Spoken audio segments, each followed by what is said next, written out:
Hello folks, and welcome back to the channel. It's been a minute since I last posted a video. It's probably since a quick update that I made over the holiday period in December, maybe even early January.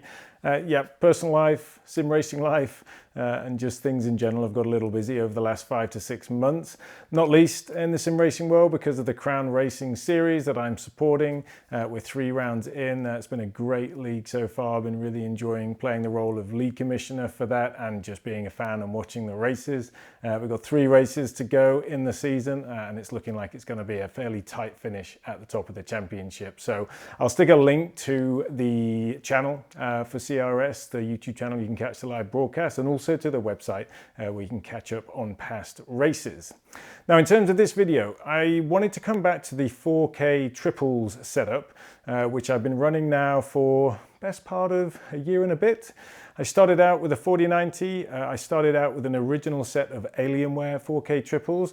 I've actually changed to an MSI set of triples. I'll get into why I made that change a little bit later in the video.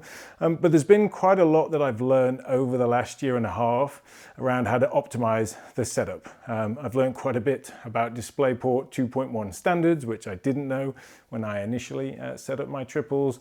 I've also moved from a 4090 over to a 5090, which has created some additional opportunities around getting rid of display stream compression. Again, I'll touch on that and what that means.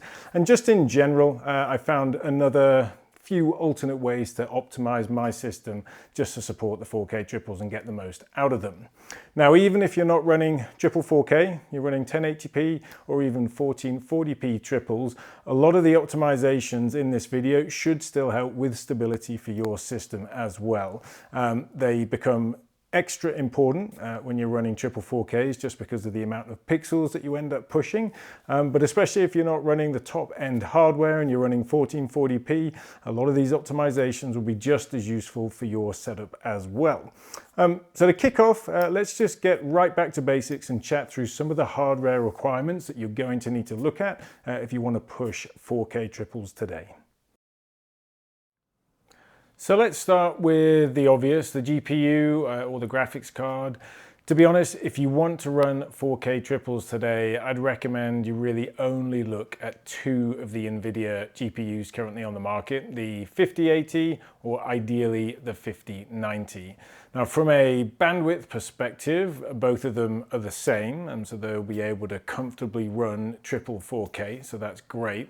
But obviously with the 5090, you're going to get that extra graphics performance with the additional CUDA cores. I'm very aware of the prices of graphics cards these days, but to be honest, if you're heading down a triple 4K setup, you've likely got a bit more budget to spare. And when it comes to PC hardware, really the focus has to be the GPU because that's going to be the bottleneck because of all of the pixels that you're pushing. So 5080, 5090, and I think, to be honest, when we get to the next generation of graphics cards, when we get into the 6000 series for NVIDIA, I think we might eventually start to see a little bit of headroom there. Hopefully not another big step in price increase, but I think triple 4K, once we get into the 6000 series, just might to become slightly more attainable, especially if in the next 2 years, some of the 4K panels also drop down in price as well. So from a CPU perspective, you do have some more flexibility here.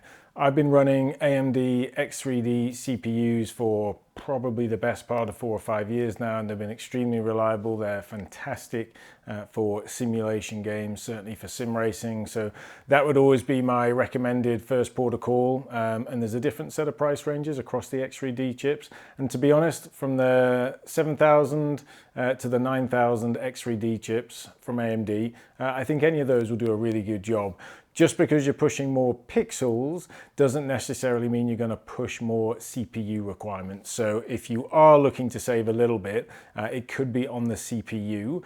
You don't want to go budget, of course, because it's sim racing in general, so there's a lot of compute that's taking place, especially in iRacing. It's still relying on 1 or 2 of the threads, so therefore you do need a fairly powerful CPU to drive it. But that said, unlike the GPU for triple 4K, you don't necessarily need the best of the best to get a strong triple 4K experience. So a little bit of flexibility, I'd say, on the CPU. For system RAM, similar advice to CPU. This is definitely an area where you can save on. Just because you're running triple 4K does not necessarily mean you need to increase your system RAM. You know, with a high-end GPU, you're already getting a lot of VRAM that comes with that card, so that's really going to cover those graphics requirements. So what are you looking at? Really just what you'd be looking at in general for a sim racing setup. Nothing less than 16 gigabytes in today's world would be my guidance, and I know prices at the time of recording this are just skyrocketing for system RAM because of AI. So 16 gigabytes for sure. If you can stretch or you can get your hands on reasonably priced 32 gigabyte kits, then I think that's probably the sweet spot, and it'll probably just, you know, push you a bit further down the road in order to not have to upgrade it as frequently. But you can get away with 16 gigabytes today. There's certainly no issues with that, and the triple 4K requirement doesn't really increase your system RAM requirements. And finally, for the PSU or for the power supply, in reality, because you're going to have a high-end GPU, 5080, 5090, you definitely don't want to skimp here on the power supply. Now, that doesn't mean that you need a power supply that can read out a whole bunch of technical information whilst it's running. You just want a very strong, solid, and reliable power supply. And my recommendation, given the amount of power that you're going to be pushing through the GPU or the requirement of the GPU power that's going to be asking from the PSU, I'd go a minimum of 1000 watts. Depending on what else you have plugged in to your PC and the different hardware that you're running, you might need to go higher than that, potentially up to 1200. For the system that I run, which right now is a 9850 X3D for the CPU and a 5090, I'm running an 1000 watt power supply, and it does just fine. Anything lower than that, especially if you're running a 5090, you're going to really squeeze your headroom. And given some of the spikes you can get from the GPU, whether it's 5080, 5090, you know, I would say give yourself a little bit of headroom and at least get a 1000 watt power supply just to make sure you've got plenty of power to spare for the system. Let's get into panel selection. And as I said in the intro to the video, unfortunately, I've already been through one set of triple 4K panels, basically because of some of the learning that I did with them. The panels themselves were great. There was no issues with them in terms of, you know, the experience that they were providing, but they did have some shortcomings, mainly around the DisplayPort version, which I'll get into here. So panel selection for triple 4K, super important.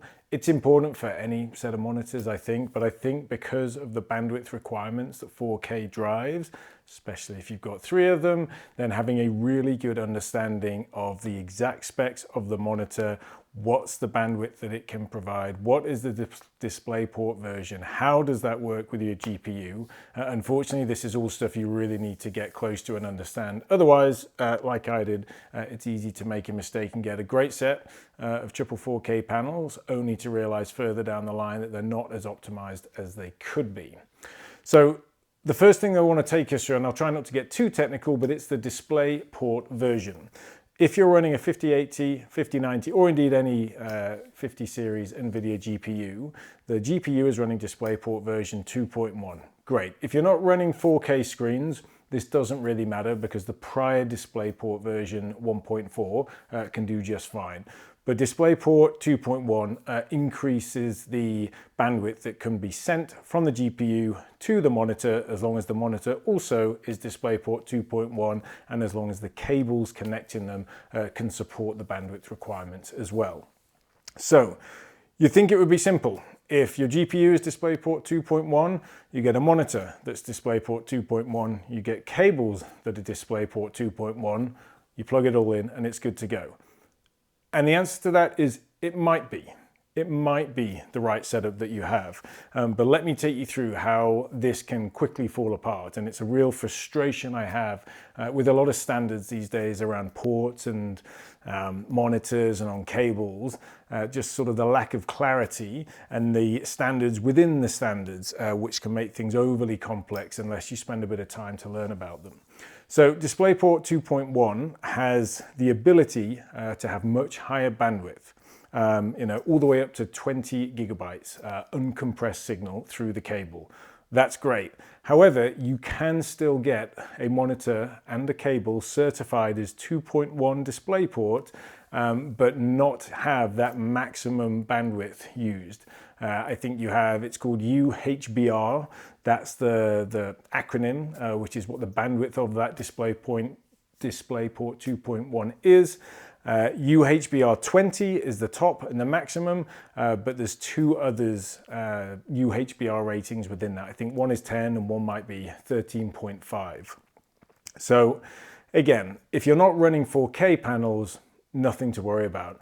But if you are running 4K panels and you're going to make that sort of investment, I think it's really important to be looking to try and get a UHBR 20 monitor, because it gives you greater flexibility around how that signal runs from your GPU to the monitor. And it basically gives you an option to run it uncompressed versus using DSC, which is display stream compression. And I will come on to that a little bit later.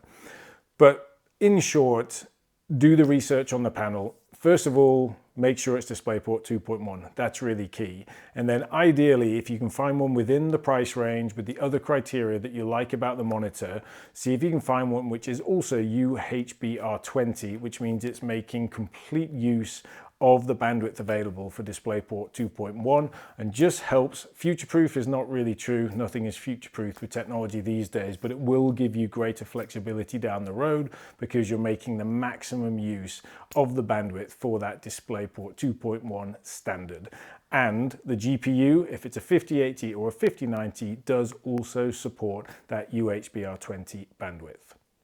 So next up would be brand. This shouldn't really matter too much. It's much more important to make sure that DisplayPort version and UHBR, etc. is what you need it to be. And also a lot of brands these days actually share the same panel anyway, and the differentiation comes from some of the additional ports that they add and the additional technology that they put on. So I think pick a panel that you like, but spend a lot of time on that DisplayPort version, making sure it's going to suit the needs that you are looking for your 4K setup.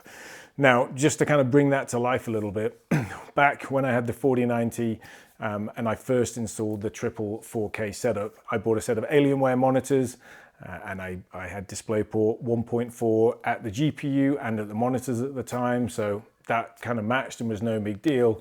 But the problem that I found is once I moved to the 5090, obviously the monitors could not take advantage of that 2.1 DisplayPort technology. They had to always run the stream in a compressed format, which generally doesn't make any difference, but it does introduce a very small bit of latency, unnoticeable, I think, to the human eye, but of course it's still doing something. It's compressing a stream and then uncompressing it at the monitor.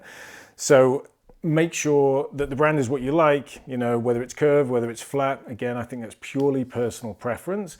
And then the other thing that actually really frustrated me about the Alienware monitors, and I think Dell have a bad habit for this, is when I would plug those monitors in, even on a fresh install of Windows, it would trigger Windows to start downloading some Alienware Control Center software, which if I installed it, regularly failed and showed errors in Event Viewer. Even if I uninstalled it after it was pushed to the machine, it still showed up as causing errors in Event Viewer. And I just kind of hate that bloatware for monitors that absolutely don't need software to run. So I found that also extremely frustrating. So do the research on the brand. DisplayPort's kind of the key, but just, get an understanding. As I said, I probably won't buy Alienware again, knowing that Dell is pushing that software to my PC. I switched over to a set of MSI panels. They work great. They have monitor software, but it's not pushed automatically. It's kind of up to me whether I want to install it. And that's much more the behavior that I like to see from tech companies these days. On to panel size and panel type. Panel size, personal preference. I run 32s, 27s will work fine too. It's really just down to the amount of space you have. Doesn't make any difference to the amount of pixels that are being pushed. So purely personal preference, and being triple 4K, I don't really think makes any difference to the decision around panel size or panel type, to be honest, than you would make for any other resolution. Personal preference, I do love OLEDs, just in terms of the richness of the color. So that's what I'm currently running now with the MSIs. It's also what the Alienwares were before. Now, the one thing to bear in mind if you are doing an OLED triple 4K setup or just OLED triple setup in general is most of the time the monitors will have pixel shift technology, which is usually automatic. Usually you can't turn it off. And what it does is it very, in probably from one pixel to another over time, will just adjust the screen to help prevent burn-in. So if you've lined up your triples perfectly and then one day it looks slightly out, that's why with the triple 4K OLED. So I don't really notice it too much. I still run with kind of the bezels in between. So, I notice it a little bit from time to time, but whilst I'm racing, no big deal for me. I know other people, they find that super frustrating after lining up everything perfectly, only for the next time they turn on the rig, the pixel shift to have just adjusted one of the monitors slightly and then just to knock it out. So that's something that's important to understand. For me, OLED still work great, so I don't have any worries about that. But for others, yes, that could be an issue. And if so, there's plenty of other panel types that you could use instead of an OLED. And last but not least, G-Sync or FreeSync. This generally doesn't matter as much today as it used to. And again, it doesn't matter any more or less for 4K triples than it would for any other screen setup. General guidance, if you are running an NVIDIA GPU, ideal if you can get a G-Sync compatible monitor, and there's tons out there. It does not need to be the G-Sync monitors that have specific G-Sync hardware in there. The ones that are certified as compatible work just as well in my view these days, so you don't need to kind of spend that extra money.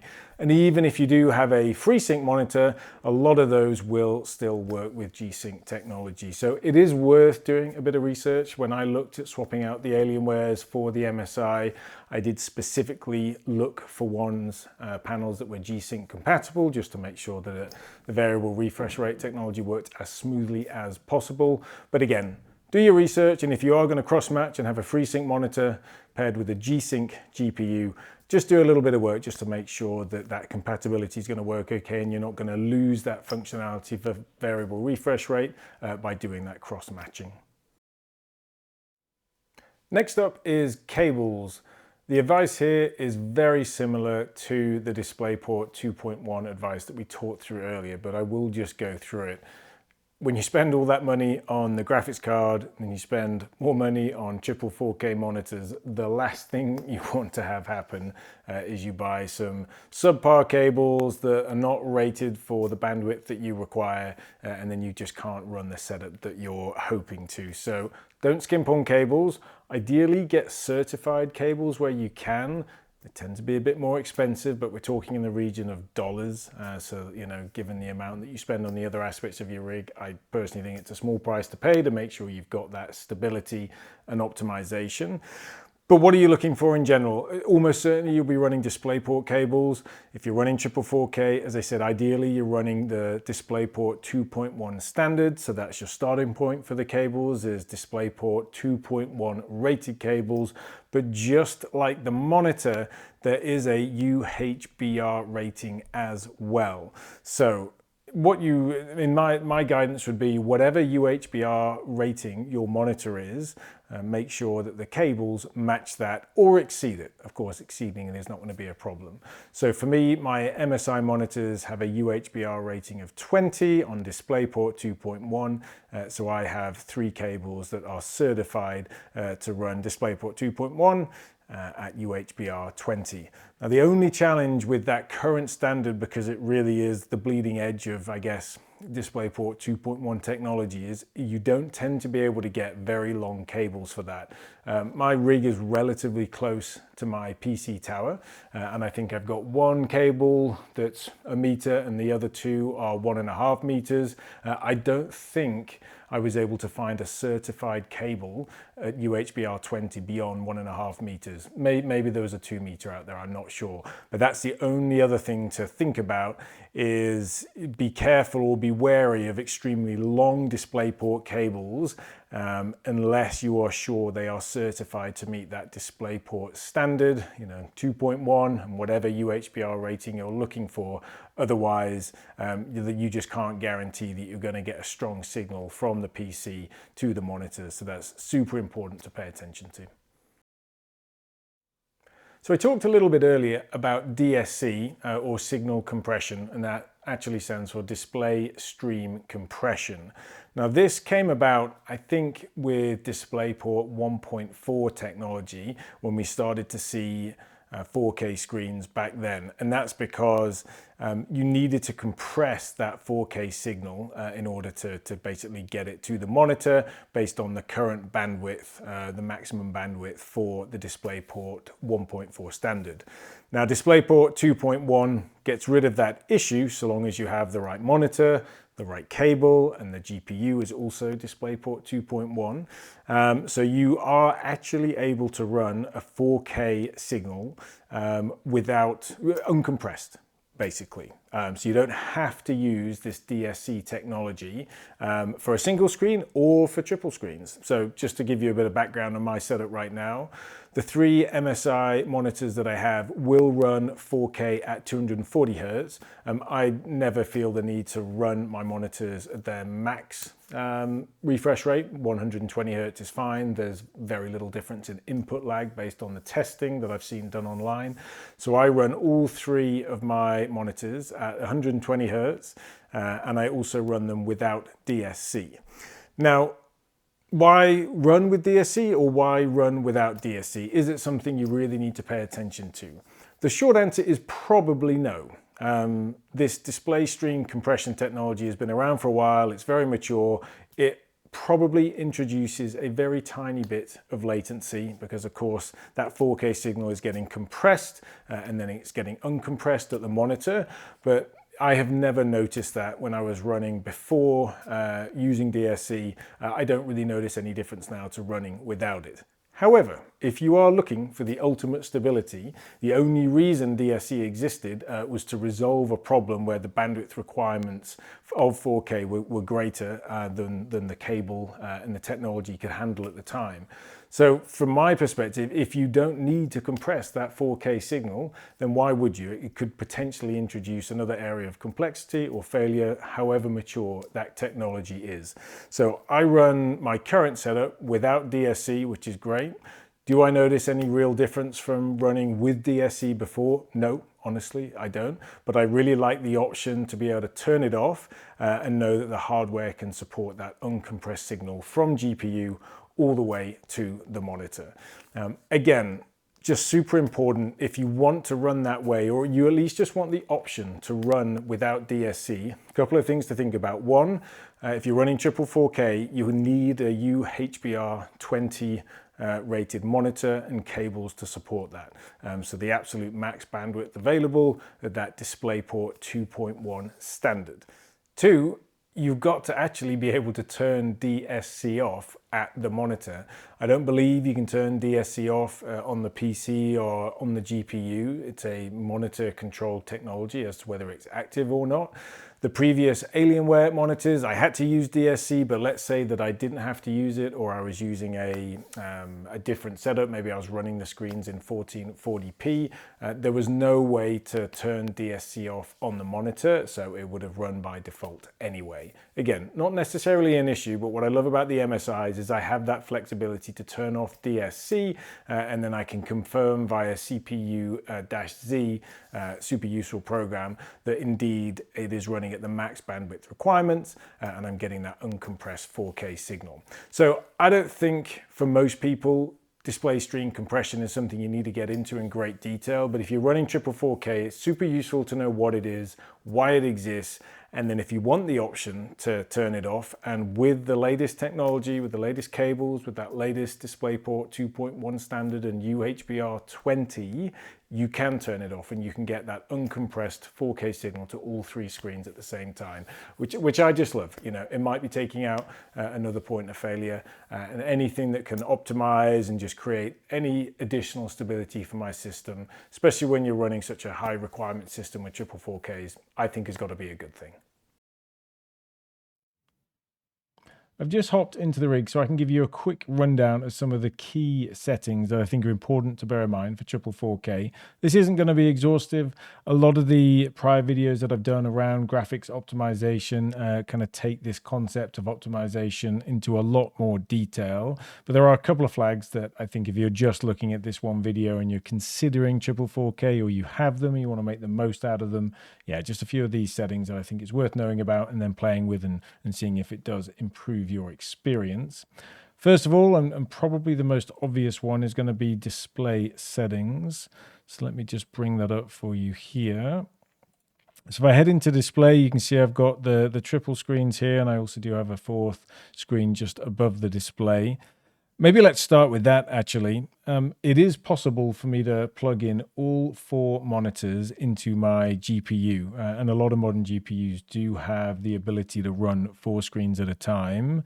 I think if you're running lower bandwidth, i.e. 1440p screens, 1080p screens, no real issue plugging in that 4th monitor into the GPU as well, because you're not pushing as many pixels, so no big deal. However, for triple 4K, you're kind of at the bleeding edge in terms of the bandwidth requirements and what the GPU can handle. So my recommendation, if you're running a 4th screen on a triple 4K setup, I recommend trying to run it off the discrete or integrated GPU, i.e. the one that's connected to your CPU. So for me, I've got a 9850 X3D that has an HDMI port, and so that 4th screen that I have purely runs off the CPU, and the GPU doesn't need to do anything to power it. Next up would be refresh rate. A lot of 4K screens can get upwards of 240 hertz now, and you need to make a decision as to what is the target refresh rate that you're looking for. Now, bearing in mind that you're pushing that many pixels, you are never going to get 240 frames per second on a triple screen setup with 4K panels with today's technology. Perhaps in the future, but certainly not today.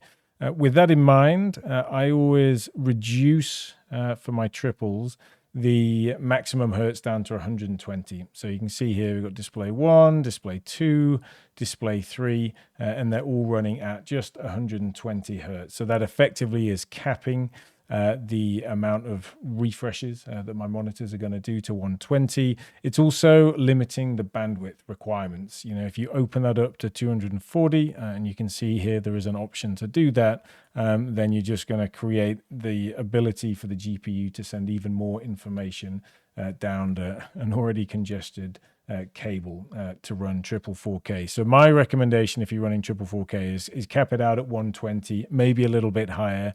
And then in addition, and I'll come to this shortly, just make sure you cap the refresh rate or the FPS inside iRacing or any other sim to the 120 or just a little bit below, just to keep things nice and smooth. And just make sure that your GPU is not doing any additional work than it already needs to if you're capping the refresh rate down at 120. Next up would be game mode. I often talk about this in any of the graphics videos that I put together. So if you go into settings, it's Windows 11, you go down to gaming, and then you head over to game mode. I always have this switched off based on my understanding of what it does. If you don't run any companion apps whilst you're racing, which I think honestly for a modern day sim racer is unlikely, but if you don't and you're only running iRacing or ACC or just a single sim, then leaving this on should be fine because it's effectively prioritizing resources around the game that's running. However, if you are running overlays, if you're running a separate fuel app, if you're running any other app, basically, whilst you're running the sim, turning game mode off really just takes Windows prioritization out of the equation, and it just lets the CPU determine, which programs and applications need the resources, and modern CPUs do a great job of kind of sharing that load. So I always recommend turning game mode off, especially if you're running overlays. And finally, for Windows settings, the last thing I would recommend you take a look at are any apps that use inbuilt graphics acceleration, or it can be called hardware acceleration. Because if you're running that app whilst the sim is running, what it's effectively allowing the app to do is make calls to the GPU if that app needs it for any particular reason. Now, you might have a really good case for why you need an app to be calling the GPU whilst you're running the sim, and in which case, totally fine. For me, I've been able to take off hardware acceleration for all of the apps that I have running at the same time with the sim. And the reason I do that is just to try and let the graphics card purely focus on running the sim and not have any calls coming in from other applications. So your use case may be different, and it may not be that big of a difference. But for me, when I have additional apps making calls to the GPU, I can sometimes see that it introduces stuttering, which I absolutely hate. So just to give you a quick example of what I mean, if we go into Microsoft Edge, typically all Internet Explorer browsers, if you have them running, will have this feature. And most of the times it'll be on by default. If I go into settings here, and I go down to system and performance, and then if we hit graphics acceleration, you can see here that there's a box or a toggle that says use graphics acceleration when available. By default, this is ticked. I turn it off. I don't actually typically have Microsoft Edge running whilst I'm in the sim, so no big deal. You know, what is the impact of having this off? Just so you know, like if I'm playing videos in YouTube, they can be a little bit stuttery. So, you know, often I'll come back and I'll switch this back on when I'm not running in the sim. But there's other programs as well that have this technology built in. Discord is another obvious one, OBS as well. So my recommendation is not to necessarily always switch it off, but make sure you know which programs have it on. If it is running and it's on by default and you're struggling with stuttering whilst you're in the sim and that app is open, it can just be one of the things to try. Turn it off, jump back in the sim, doesn't make a difference. If it doesn't, then perhaps it's something else. But it's just something to be aware of. You know, any calls to the GPU when you're pushing that many pixels, you know, can just lead to minor stutters. And for me, that's a bit of an irritant. So where I can, I always turn off graphics acceleration for companion apps so that the GPU is purely focused on running the sim. And I've just hopped into the sim because, of course, the last thing that's left optimized are the graphics settings themselves. Now, there's no real difference in optimizing graphics settings for triple 4K. It's no different to 1440p, 1080p. All depends on your hardware. I think with triple 4K, you're obviously pushing your system that much harder. And so you may feel like you need to make more compromises on the graphics settings in order to get the smoothness that you're looking for, the frame rate that you're looking for, etc. But the good thing about making compromises is because you're already running triple 4K panels, the picture quality is already exceptional. So the compromises you have to make, at least from my perspective, are not that big of a deal and really don't impact the overall visual fidelity of the sim. Now, I've done videos on this in the past, so I'm not going to go into details around what every graphic setting does, but I thought it might be useful just to take you through what are the settings that I currently am running, the frame rates that I'm generally getting. I can kind of talk you through that. And then in particular, what are the settings really to pay most attention to where you're going to get most bang for your buck in terms of reducing them down and being able to drive that frame rate up.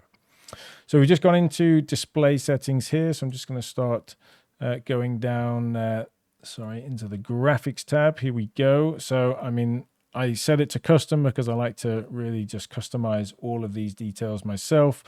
Right-hand side is replays. Not really going to go into that in too much detail. Obviously, in replays, you can kind of have more flexibility to play it how you want. But I think driving is where we're going to focus. First of all, sky and clouds, I always have that low. I really can't tell much of a difference between low and medium, especially on 4K panels, so keep that at low. I like the cars to be high fidelity. That's always on high for me. PID objects, I keep medium just because high PID objects really just introduces more movement, which, you know, I think is unnecessary. Medium, you still get the people behind the pit boxes, which is great. Events I keep to high just because of braking markers. I think if you reduce down event detail, then it can give you less markers around the track to use as braking points. So ideally, you don't want to sacrifice that unless you really have to. Grandstands, I still like to have grandstands on, so that's why they're on low, and I feel like I can run just fine with low grandstands, but this is a great one to save on, you know, drawing, so turning grandstands off certainly would help if you are struggling with FPS, and the same with crowds as well. You know, I keep it to low when I'm in the car. You can see I keep it to medium when I'm doing a replay, so I can just see a few more of the characters. But again, both of these you could switch off. You lose a little bit of immersion, but honestly, when you're racing, I don't think it's that big of an impact. Objects, same logic as with events. I like to keep that on, so it's going to give me the most elements around the track and objects in terms of their level of detail, in case they end up being useful markers for braking. Trees, another great place to save. So you'll notice that I've got 2 past trees off, but I do have high quality trees on. So that works for me as a really good balance between having decent quality trees, but absolutely when you're in the car, you could switch them off. Would you notice a difference? Probably not so much, to be honest. So another good one to play with. We head on down, so mirrors, definitely key. The more mirrors you run, just the more CPU and GPU power that's going to need. So I just have the one cockpit mirror, which tends to be my left mirror because it's generally the only mirror that I can see. But I do also run a virtual mirror as well, just to kind of help with obviously what's behind me. High detail in mirrors, always keep this off. It's a huge impact in terms of performance for your GPU, and it doesn't make a massive difference in terms of the quality of the image in the mirrors. A little bit, sure, but certainly not worth the impact to performance. Again, headlights on tracking mirrors, not the end of the world to turn that off. Will give you a little bit of a saving. You can certainly play around with the cars detail, how many cars versus how many pits. I've just settled on what I think is a good balance when I'm in the car. Like to see 20, versus 8 pits, 20 in my main field of view, 4 in the mirrors. It's personal preference, to be honest. Again, the lower those numbers, the more resources you're freeing up, both CPU and GPU. So kind of personal preference. Dynamic LOD, personal preference on this one. What this is doing is if the frame rate drops below a certain level, it'll start to reduce the quality of certain textures that are out in the distance. I don't love that. I'm happy for the FPS to drop, even if it gets down to 60 or so. I don't really want any of the textures changing in case it looks like something is kind of jumping in the background. So I turn LOD behavior off entirely. By default, it's on and most people don't really mind it. Again, kind of personal preference there.